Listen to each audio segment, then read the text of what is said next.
4 साल होने को है, लेकिन रूस यूक्रेन जंग में अग्रेशन अब भी वैसे ही बरकरार है।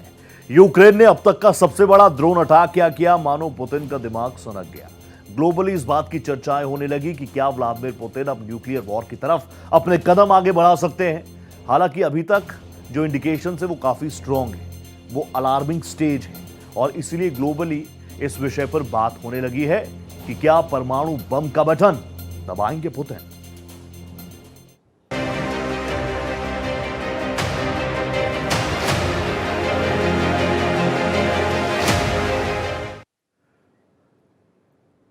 पुतिन की धमकी भारी, विश्व युद्ध की तैयारी। पिछले कुछ दिनों से रूसी राष्ट्रपति व्लादिमीर पुतिन के साथ नजर आने वाले एक ब्रीफकेस की चर्चा हो रही है। दरअसल ये कोई साधारण ब्रीफकेस नहीं है। इस ब्रीफकेस को लेकर पहले भी कई तरह की थ्योरीज हमेशा आती रही है। कहा जाता है कि ये न्यूक्लियर ब्रीफकेस है, जिसमें न्यूक्लियर हमले का आदेश देने का सिस्टम मौजूद रहता है। यूक्रेन के साथ जंग शुरू होने के बाद ही व्लादिमीर पुतिन ने अपने न्यूक्लियर वेपन्स को अलर्ट मोड पर रखा हुआ है। ऐसे में अब पुतिन के न्यूक्लियर ब्रीफकेस के साथ नजर आने पर एक बार फिर से चर्चाओं का बाजार गर्म है। चर्चा है कि क्या व्लादिमीर पुतिन यूक्रेन पर न्यूक्लियर अटैक करने वाले हैं। आखिर क्या है व्लादिमीर पुतिन का न्यूक्लियर ब्रीफकेस, इससे कैसे दिया जाता है न्यूक्लियर अटैक का कमांड, क्यों है इससे यूक्रेन और दुनिया पर न्यूक्लियर अटैक का खतरा, यह बताऊंगा आपको। आमतौर पर रूसी राष्ट्रपति व्लादिमीर पुतिन जहां भी जाते हैं अपने साथ न्यूक्लियर ब्रीफकेस कैरी करते हैं। यूक्रेन पर हमले के बाद पुतिन इस न्यूक्लियर ब्रीफकेस के साथ नजर तो आए, और उसके बाद से वापस चर्चाएं शुरू हो गई कि क्या एक बार फिर से दुनिया वर्ल्ड वॉर 3 की तरफ और क्या न्यूक्लियर वॉर की तरफ आगे बढ़ रही है। रूस ने 400 से ज्यादा ड्रोन और 40 से ज्यादा बैलिस्टिक मिसाइलें मारकर यूक्रेन में तबाही मचा दी। इसके आगे अब एटमी युद्ध का ही नंबर आता है। इसलिए पूरी संभावना है कि यूक्रेन के राष्ट्रपति ज़ेलेंस्की अब झुक जाएंगे क्या, क्योंकि अब तक उनके तेवर भी नहीं झुके, और वो भी व्लादिमीर पुतिन से आंखों में आंखें डालकर कह रहे हैं कि मैं झुकेगा नहीं। अब अगर रूस के इन हमलों के जवाब में यूक्रेन रिटेलिएट करता है या रूस पर एक बार फिर से बड़ा अटैक करता है, तो क्या पुतिन के पास और कोई ऑप्शन होगा। रूस और यूक्रेन के बीच 3 साल पुराना युद्ध खत्म होने का नाम नहीं ले रहा, चौथे साल में एंटर कर चुका है। दोनों देशों के बीच जंग खतरनाक मोड़ पर पहुंचती हुई भी नजर आती है। यूक्रेन के रूस में घुसकर ड्रोन अटैक से की गई तबाही और उस पर पुतिन के पलटवार के बाद परमाणु हमले का खतरा और बढ़ चुका है। सैन्य एक्सपर्ट्स का कहना है कि अगर यूक्रेन हारा तो यूरोपीय देश सीधे तौर पर डायरेक्टली इस वॉर में रूस को अपना टारगेट बनाना शुरू करेंगे। यूक्रेन अभी रूस और यूरोप के बीच बफर जोन का काम करता है।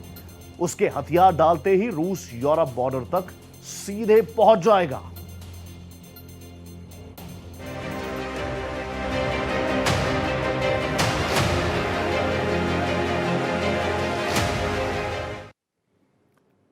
अब आप ये देखिए, पुतिन ने यूक्रेन को कहकर मारा। ये मैं आपको सिलसिलेवार तरीके से भी समझा देता हूं।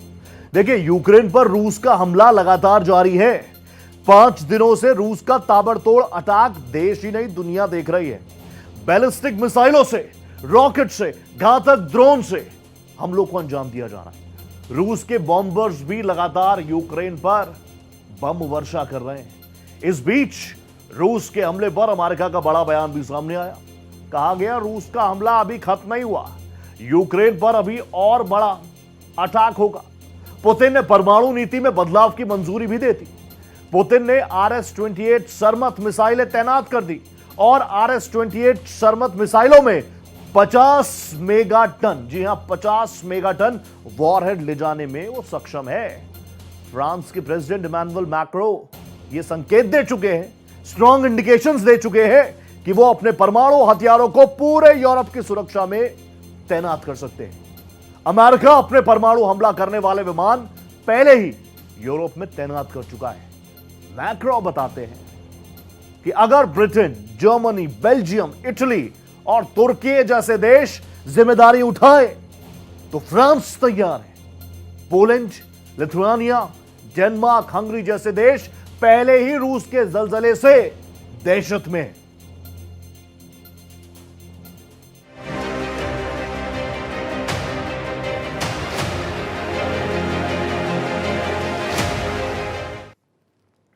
अब आप देखिए, रूस और यूक्रेन के बीच जारी जंग ने एक बार फिर से आम नागरिकों को टारगेट करना शुरू किया है। आम जिंदगी झकझोर दी गई है। रूस ने यूक्रेन के कई इलाकों पर बड़े अटैक्स को अंजाम दिया, जिसमें खार्किव सबसे ज्यादा प्रभावित हुआ। इस हमले को रूस का बदला माना जा रहा है, क्योंकि पिछले कुछ दिनों से यूक्रेन ने रूस के अंदर हमले तेज कर दिए। जवाब में पुतिन ने सैकड़ों ड्रोन और मिसाइलें यूक्रेन पर बरसाई। और आप देखिए, यह बात बिल्कुल साफ हो गई थी जब रूस पर एक साथ 117 ड्रोन्स ज़ेलेंस्की की तरफ से दागे गए। उनके एयरबेसेस को टारगेट किया गया, बॉम्बर्स को टारगेट किया गया। उसी वक्त यह साफ हो गया था कि अब यहां से व्लादिमीर पुतिन रुकने वाले नहीं हैं। एक तरफ टेबल टॉक्स हो रही थी, शांति वार्ता चल रही थी, दूसरी तरफ रूस के ऊपर back to back drone attacks हो रहे थे। इसके बाद अंजाम क्या हुआ? रूस ने जबरदस्त तरीके से वापस पलटवार किया। खार्किव शहर को एक बार फिर से मलबे में तब्दील करने के अपने अभियान में, अपने मिशन में जुट गया। 53 आत्मघाती ड्रोन, 4 गाइडेड बॉम्ब और एक मिसाइल दागी। यह सिलसिला लगातार बढ़ रहा है। खार्किव तो टारगेट पर है ही। खार्किव में लोग त्राहिमाम तो कर ही रहे हैं, लेकिन टारगेट पर सिर्फ खार्किव नहीं है, दोनेत्स्क है, दिनप्रो है, टर्नोपिल है, ओडेसा है और अलग अलग जगहों पर भी लगातार आसमान से बमों की वर्षा रूस कर रहा है। तमाम जगहों पर जान माल का नुकसान भी सामने आया है। अगर मैं कह दूं कि इसमें इतने का नुकसान हुआ है तो शायद मैं गलत कह दूं, क्योंकि अभी तक यूक्रेन सिर्फ और सिर्फ आकलन कर रहा है कि इन अटैक्स के बाद कितना नुकसान यूक्रेन को हुआ है। ऊर्जा संरचना को खास तौर पर टारगेट किया गया, जिससे इलाकों की बिजली आपूर्ति ठप हो जाए। यूक्रेन कह रहा है कि यह हमले आम सिविलियंस को डराने, आम नागरिकों को डराने के लिए, धमकाने के लिए और यूक्रेन को अस्थिर करने की एक बड़ी साजिश है, एक बड़ा षड्यंत्र है। इससे पहले भी रूस पर अस्पतालों पर, स्कूलों पर, रेसिडेंशियल इलाकों पर टारगेट किए जाने के आरोप यूक्रेन लगा चुका है। लेकिन क्या इससे रूस के अग्रेशन पर इतना सा भी फर्क पड़ा? नहीं पड़ा। जब चीजें ठीक ट्रैक पर आगे बढ़ रही थी, ज़ेलेंस्की, आपको याद होगा, डोनाल्ड ट्रंप से भी मुलाकात करने पहुंचे थे। डोनाल्ड ट्रंप ने भी उनको फूलिश प्रेसिडेंट कह दिया था। हालांकि वो वहां पर झुके नहीं। ये ना झुकने वाला स्टाइल ज़ेलेंस्की का कई लोगों को बहुत पसंद आ रहा है, लेकिन आम यूक्रेनी को पसंद आ रहा है क्या? क्योंकि रोज जो रेजिडेंशियल इलाके हैं वो कब्रगाह में तब्दील हो रहे हैं। रूस का बदलाव 5 दिनों बाद आया। आप समझ गए मैं किस चीज का जिक्र कर रहा हूं। जो 117 ड्रोन अटैक्स दागे गए, 5-5 एयर बेसेस को टारगेट किया गया। वहां पर जहां पर उनके बॉम्बर्स प्लांटेड थे, उन बॉम्बर्स को नुकसान पहुंचाने की मंशा के साथ यूक्रेन ने इस बड़े प्लान को एग्जीक्यूट किया। यह वाकई यूक्रेन के लिए बड़ी जीत थी, लेकिन इसका सेलिब्रेशन करने का वक्त शायद रशिया यूक्रेन को देगा नहीं। ठीक उस हमले के 5 दिनों बाद ऐसा रिटालिएशन हुआ। इस तरीके से अटैक्स हुए रूस की तरफ से कि अभी यूक्रेन संभल ही रहा है। संभले उससे पहले दूसरे अटैक्स हो जा रहे हैं, संभले उससे पहले रात में एयर स्ट्राइक्स की जा रही है। रूस ने यूक्रेन पर ड्रोन्स की बारिश कर दी है। रूस ने कहा, आपने 117 दिए ना, चिंता मत कीजिए, हम आपको 517 देंगे, हम आपको 1017 देंगे। इसी अग्रेशन के साथ व्लादिमीर पुतिन ने अपनी फोर्सेस को एक बार फिर से फ्री हैंड दे दिया। और सिर्फ ड्रोन नहीं, लॉन्ग रेंज की बैलिस्टिक मिसाइलों को भी तैनात कर दिया, और वो कहर बरपा भी रहे हैं। यूक्रेन में एयर डिफेंस सिस्टम एक्टिवेट जरूर कर दिया, लेकिन कुछ अंजाम उसका होता हुआ नजर नहीं आया। कीव, जो कि राजधानी है यूक्रेन की, कीव के ओब्लान और क्लिट्स्को में लगातार सायरन बज रहे हैं, लेकिन ये महज लोगों को अलर्ट करने का ही काम कर पा रहे हैं, क्योंकि जो ड्रोन्स आ रहे हैं, जो लॉन्ग रेंज की बैलिस्टिक मिसाइलें हैं, वो अपने टारगेट को एलिमिनेट कर रही हैं।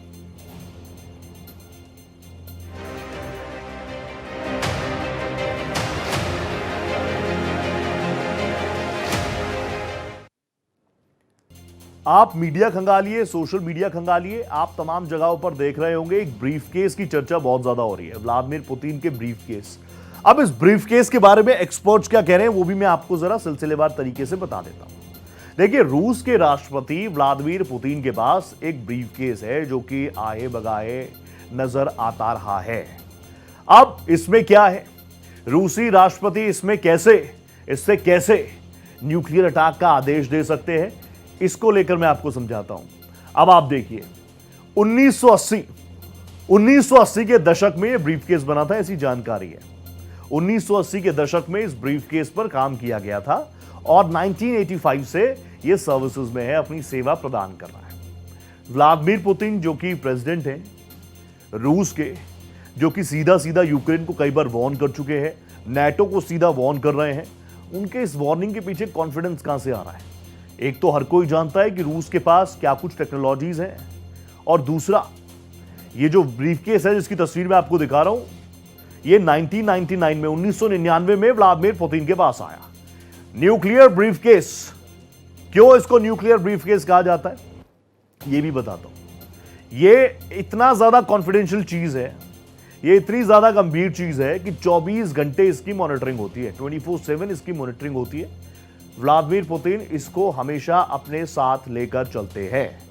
व्लादिमीर पुतिन ये ब्रीफकेस हमेशा अपने पास ही रखते हैं। व्लादिमीर पुतिन आप जानते हैं उनका माइंडसेट किस तरीके का है, और अगर उन्होंने कुछ चीजों को ठान लिया तो वो उसी तरीके की, उसी की उनकी इमेज है व्लादिमीर पुतिन की। यूक्रेन को अलग अलग लेवल्स पर व्लादिमीर पुतिन ने बताया कि लड़ तो सकते नहीं हो, और ये बात हर कोई जानता है कि अभी जो रूस यूक्रेन हम कर रहे हैं उसमें यूक्रेन कहीं है ही नहीं। ये लड़ाई है नाटो वर्सेस रूस, ये लड़ाई है यूरोपियन यूनियन वर्सेस रूस, और वहां पर भी रूस झुकने को तैयार नहीं है, व्लादिमीर पुतिन झुकने को तैयार नहीं है। वो नाटो को, कई बार मैंने सुना नाटो को ही धमकाते हुए नजर आते हैं कि मुझे इतना भी टेंशन मत दे देना कि तुम सबको टेंशन में हो जाए, रूस को कभी इतने हल्के में मत लेना कि तुम सबके लिए बहुत भारी हो जाए। और इसीलिए ये जो न्यूक्लियर ब्रीफकेस है हमेशा 24/7 बहुत ही हाई सिक्योरिटी में रहता है, हाई मॉनिटरिंग में रहता है, और साल 1999 से अभी तक 2025 में हम लोग हैं। ये ब्रीफकेस अगर किसी की कस्टडी में रहता है तो वो खुद है प्रेसिडेंट व्लादिमीर पुतिन। तो इससे महज कुछ ही मिनटों में वो अपने देश की सेनाओं को, फोर्सेस को ये इंडिकेट कर सकते हैं कि अब बहुत हो गया, we are going for nuclear war. रूस यूक्रेन के बीच एक बार फिर से टेंशन काफी ज्यादा है, और ये टेंशन महज यूक्रेन को नहीं है, ये टेंशन है ग्लोबली, ये टेंशन है नाटो को, ये टेंशन है यूरोपियन यूनियन को, ये टेंशन है डोनाल्ड ट्रंप को, अमेरिका को, कि अगर यहां से चीजें खराब होती हैं। अब ये तीन चेहरे आपके सामने आ गए, किम जोंग, तानाशाह, आपके सामने ज़ेलेंस्की और व्लादिमीर पुतिन, ये काफी नाराज इस वक्त चल रहे हैं। हम इनके न्यूक्लियर ब्रीफकेस के बारे में कुछ इंसाइट्स मेरे पास है, आपके साथ साझा करता हूं। देखिए, न्यूक्लियर ब्रीफकेस में न्यूक्लियर अटैक कमांड का एक सिस्टम होता है, इसको जब चाहें व्लादिमीर पुतिन एक्टिवेट कर सकते हैं। ब्रीफकेस में कई सारे कंट्रोल्स होते हैं। रूस के पास 6000 प्लस जो परमाणु वेपन्स हैं, परमाणु बॉम्ब है, न्यूक्लियर बॉम्ब है, उनको एक्टिवेट करने का संदेश, संकेत यहीं से, जहां से व्लादिमीर पुतिन चाहे वहां से अपनी फोर्सेस को दे सकते हैं। ब्रीफकेस के अंदर एक ब्लैक स्क्रीन भी होती है, आप समझ सकते हैं, बहुत ही कॉन्फिडेंशियल चीजें हैं। कुछ चीजें जो एक्सपर्ट्स के माध्यम से, जो हमने पढ़े, हमारी टीम ने पढ़े, वो मैं आपके साथ साझा कर रहा हूं। ब्रीफकेस के अंदर एक ब्लैक स्क्रीन होती है, उसके अलावा कई सारे बटन्स वहां पर होते हैं ऑपरेशंस के लिए, जो इस ऑपरेशन को आगे बढ़ाएं। लगातार ये भी जानकारी है कि इस ब्रीफकेस में ज्यादातर बटन्स जो हैं वो व्हाइट कलर के हैं। ये भी जानकारी है, कई एक्सपर्ट्स मानते हैं कि इसमें एक रेड बटन भी होता है जिसको लॉन्च बटन कहते हैं। ब्रीफकेस के सफेद बटन को दबाकर हमले का आदेश वो देते हैं। ये ब्रीफकेस जो है इसको और कोई नहीं खोल सकता, व्लादिमीर पुतिन इसको ऑपरेट कर सकते हैं। ये ब्रीफकेस एक सीक्रेट कोड से खुलता है जो केवल व्लादिमीर पुतिन को पता है। तो ये न्यूक्लियर ब्रीफकेस के बारे में जानकारी मैंने आपको दी, लेकिन अब क्योंकि पिछले 3 सालों से चौथे साल में जंग आ चुकी है, अब आपके मन में भी ये सवाल होंगे कि व्लादिमीर पुतिन, रूस तो कह रहा था कि 10 दिन यूक्रेन टिक जाए, और दुनिया इस बात को मान रही थी कि यूक्रेन कहां टिक पाएगा, लेकिन ये जंग इतनी लंबी कैसे खिंच गई? क्या संकेत आ रहे हैं? कौन सा राष्ट्र इसमें आगे है? क्या व्लादिमीर पुतिन इसको जीत रहे हैं, या फिर ये माहौल, ये वक्त सिर्फ इसी तरीके से टाइम आगे बढ़ता रहेगा? यूक्रेनी सेना को लंबी जंग से थकाना चाहते हैं व्लादिमीर पुतिन। यूक्रेनी सेना, आप जानते हैं, एक तरफ होती है वॉर, दूसरी तरफ है साइकोलॉजिकल वॉर। अमेरिका के institute for the study of war का यह बड़ा दावा है। वो क्या दावा करते हैं आपको बताता हूं। यूक्रेन को पश्चिमी देशों से लगातार मदद की जरूरत है, ISW ये कह रहा है, और ये ऑब्वियस है, बिल्कुल ये बट ऑब्वियस है, यूक्रेन अपने दम पर लड़ाई बहुत पहले ही हार चुका है। अभी यूक्रेन अगर खड़ा हुआ भी नजर आता है, अगर ज़ेलेंस्की आपको कॉन्फिडेंट में घूमते हुए नजर आते हैं, अगर ज़ेलेंस्की आपको डोनाल्ड ट्रंप को मुंह पर जवाब देते हुए नजर आते हैं, सुनते हैं आप उनको, तो पीछे से नाटो बोल रहा है वो बातें। जंग में बड़ा नुकसान हुआ है और टेबल पर बातचीत पर व्लादिमीर पुतिन ये चाहते हैं कि जब सब कुछ खो देना आदमी तो फिर उसके पास बचा गया, और फिर जो पुतिन कहें, जिन शर्तों पर रूस इस युद्ध को रोकना चाहे, शांति की कीमत, there are no free lunches in life, ये सब जानते हैं। तो अगर यूक्रेन को शांति चाहिए, यूक्रेनियों को शांति चाहिए, ज़ेलेंस्की को शांति चाहिए, विकास चाहिए, तो फिर टेबल पर जब बात होगी तो रूस की सारी बातें माननी होंगी। आर्थिक दबाव से बातचीत को मजबूर हो सकता है यूक्रेन, क्योंकि कब तक मदद करेगा नाटो, कब तक ईयू मदद करेगा यूक्रेन की। और बुरी तरीके से न सिर्फ यूक्रेन को थका रहा है व्लादिमीर पुतिन, रूस, बल्कि नाटो को भी थका रहा है, नाटो को भी लगातार चैलेंज कर रहा है। अब रूस का सबसे बड़ा दुश्मन कौन है आपको बताऊं। ऐसी रिपोर्ट्स आ रही हैं, रिपोर्ट्स ये आ रहे हैं कि चीन, जो कि कई बार व्लादिमीर पुतिन के साथ नजर आता है, ये दोनों चेहरे एक दूसरे के साथ छल कर रहे हैं। कैसे? एक दूसरे की जासूसी कर रहे हैं। रिपोर्ट्स ऐसी कई सामने आई हैं। रूस में जासूसों की भर्ती कर रहा है चीन, और रूस के सैन्य तकनीक हासिल भी करना चाहता है चीन। रूसी वैज्ञानिकों से जानकारी हासिल करने की कोशिशों में चीन जुटा हुआ है। आर्कटिक में रूस पर खुफिया जासूसी कर रहा है चीन, ऐसी ये रिपोर्ट्स बताती है। जो डिफेंस के सेक्टर्स में जो तमाम चीजें हैं, जो कॉन्फिडेंशियल डॉक्यूमेंट्स हैं, उनको हासिल करना चाहता है चीन। एफएसबी की इस रिपोर्ट में चीन से बड़ा खतरा रूस को बताया गया है। आप जानते हैं चीन और रूस भी अपनी बाउंड्रीज को साझा करते हैं, सीमा को साझा करते हैं। तो इस रिपोर्ट के बाद ऑब्वियसली व्लादिमीर पुतिन जो है वो काफी ज्यादा अब अलर्ट मोड में आ चुके हैं। तो आज इस खास बुलेटिन में हमने इस चीज को समझने की कोशिश की, इस एनालिसिस को समझने की कोशिश की कि क्या रूस यूक्रेन युद्ध में अब अंतिम वर्ल्ड कप जो न्यूक्लियर वॉर का है, क्या उस दिशा में व्लादिमीर पुतिन ने कदम बढ़ा दिए हैं। हालांकि दुनिया इसको लेकर टेंशन में है। War is not free, war is not good for world, ये हर कोई मान रहा है, और इसलिए हर कोई चाहता है कि टेबल टॉक्स हो जाएं, दोनों राष्ट्र सामने आ जाएं, एक साथ बैठे और शांति की राह पर आगे बढ़े। लेकिन अभी ऐसे संकेत नहीं है। इसी के साथ हमारी इस खास पेशकश में फिलहाल इतना ही। दीजिए इजाजत, नमस्कार।